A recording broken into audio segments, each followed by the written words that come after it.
აფხაზეთის ავტონომიური რესპუბლიკის უმაღლეს საბჭოში ინტერპელაციის წესით განათლებისა და კულტურის მინისტრს მოусმინეს. ნანა გაბელიამ უმაღლესი საბჭოს წევრების მიერ წინასწარ წერილობით დასმულ შეკითხვებს უპასუხა, რომელიც შეეხებოდა როგორც განათლების, ასევე კულტურის სფეროში გაწეულ საქმიანობას, არსებულ პრობლემებს, მათი დაძლევის გზების ძიებასა და სამინისტროს დაქვემდებარებაში მყოფი სიპებისა და აიპების საქმიანობის ანალიზს. მინისტრის ინფორმაციული გამოსვლის შემდეგ სხდომა დებატებით გაგრძელდა. დისკუსიის მსვლელობისას გამოითქვა შენიშვნები და მოსაზრებები. დღეს ჩვენ ვისმენდით აფხაზეთის განათლებისა და კულტურის მინისტრის პასუხებს ჩვენი კოლეგების მიერ ადრე დასმულ შეკითხვებთან დაკავშირებით.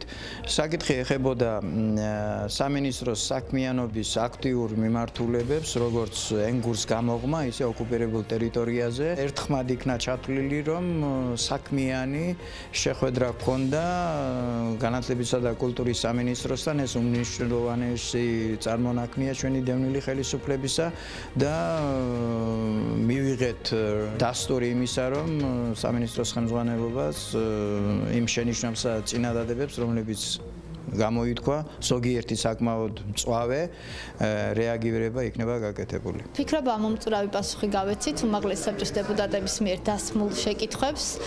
ჩვენ შევთანხმდით, რომ მომავალშიც აქტიურად ვითანამშრომლებთ და ერთად განვახორციელებთ მიზნობრივ პროექტს და პროგრამებს, რომლებიც ჩვენი საზოგადოების სასიკეთოდ ხორციელდება განათლების, კულტურის და სპორტის მიმართულებით.